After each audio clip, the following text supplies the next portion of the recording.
Hello everybody and welcome to the Pastry Food Company. My name is Damien and today I'm going to show you how to make mince pies. Now, we did a little while ago a video on our beautiful mince pie, mince tart filling here. Okay, so you can see there's wonderful flavours going on in here. We've got beautiful fruit and spices and all sorts of wonderful things. And I have to say, it's been a bit of a challenge not to eat it while I've been sitting in the cool room. Every day I walk in and I see it thinking I could just go a mince tart. So today I'm going to show you how to make the pastry so that we can use the filling to make the mince tarts. Now hopefully you've made the filling already, or if not, perhaps somebody's gave you some, or you've got an old recipe of your own that you'd love to use. I'm going to go ahead and make the pastry and then we're going to go and make some mince tarts. So the pastry is as follows. I have 200 grams of butter, 200 grams of icing sugar, 500 grams of plain flour, and 3 eggs, and then just a little bit of salt to go with that as well. Now this makes a few tarts, probably about 24, 36 tarts with the trimmings being used again as well. So you could halve this recipe if you wanted to, perhaps if you just need to make a dozen or want to make a dozen or so, but I think you can never have enough mixed tarts. So this is a really easy recipe. We're going to do it in the food processor. We're going to start with our 200 grams of butter. In it goes. It's unsalted butter. We always use unsalted butter in the kitchen. My icing sugar is going in as well. We'll just take a pinch of salt. And then I'm going to pop this into my machine here and then add the flour in.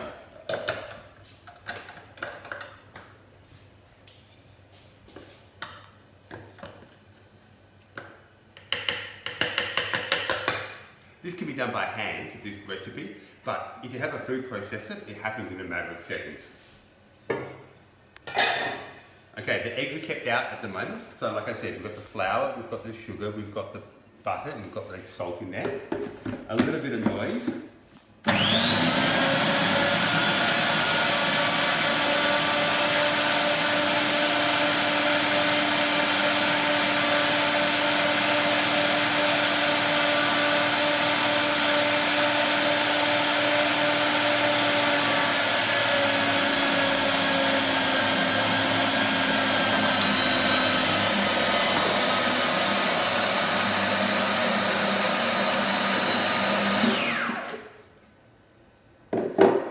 So we're having a look at what we've done here. Almost incorporated. We don't want to go too far here. There's a lot of action going on here, and the more we work it, the pastry in the machine, the tighter it becomes. So I'm going to finish the last little bit off by hand on the bench. We'll just pull this pastry out. Now this is a beautiful, delicate, soft pastry. And you've got to bear in mind when we're using this pastry that the more you work it, the warmer it's going to become. So if you can keep it cool and keep it cold, your life is going to be a lot simpler. So let's get this last little bit of pastry together.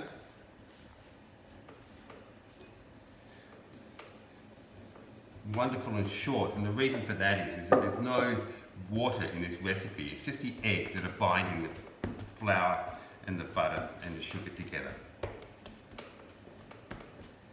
Just clean up the bench.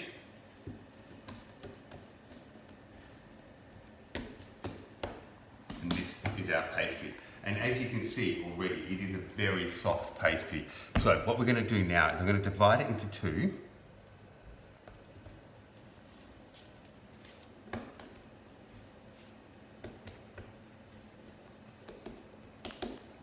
And then both of these dishes here are going to be wrapped and popped into the fridge.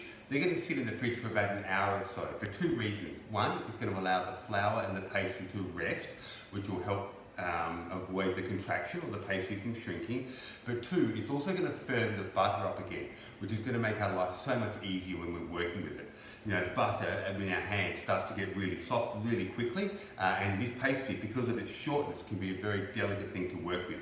So while you're working with the pastry, if you do find that it is getting a little soft and it's getting a bit hard to work with, just pop it back in the fridge for a little bit, let it firm up, and then bring it back out again. It's also worthwhile doing this recipe in the morning before the kitchen gets too warm, and that way you can have a great success with the pastry.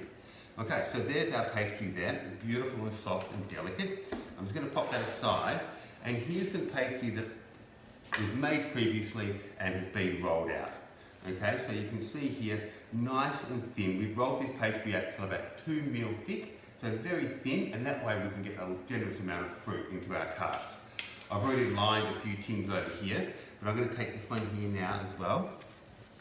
And I'm just going to delicately get this pastry into the tin without too much fuss or fanfare. The great thing about this pastry is if it does tear while you're pushing it in, especially when it's cold, then you can just simply patch it together again by pinching it with your fingers. Okay, so in there like so, there's our pastry, our 6 mince tarts, our beautiful fruit that we've made in September.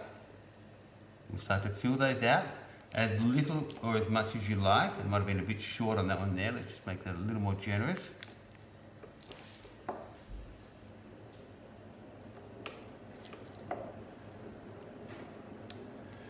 At the Piper Street Food Company, we have a very small ice cream scoop, which delivers a perfect portion. So if you have the luxury of one of those, it makes your life so much easier. And this year at the Piper Street Food Company, we'll be making about 2,500 mince tarts, and each one will be handmade, hand-filled, and then baked in the oven.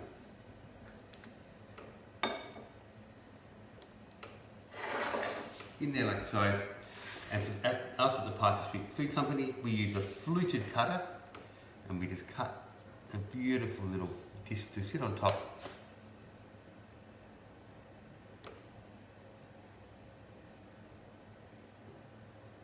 I can feel this pastry getting warm already in the short time that it's been out, and it is a warm day in here at the Piper Street Food Company. Okay, so now that they're done, we're going to brush the tops with a little bit of egg. Mix with a little bit of water.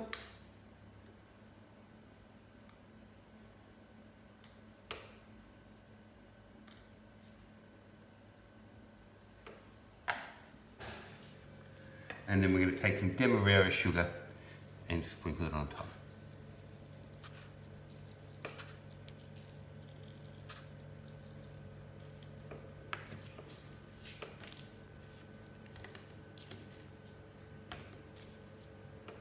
So these here are our mince tarts ready for baking. These are going to bake in the oven at a fairly warm oven at 190 to 200 degrees Celsius for about 12 minutes, and then we're going to rotate the tray and we're going to cook for about another 8 minutes. All ovens are different, so if you feel that they're getting a little bit of colour quickly, then just drop that temperature down or just shorten that cooking time just a little bit. And once they're cooked, they're going to come out looking beautiful like these ones here. So like I said, nothing says Christmas to me like a mince tart. Absolutely beautiful, those wonderful festive spices, and they're absolutely fantastic to share at Christmas time. Thanks for joining us at the Piper Street Food Company.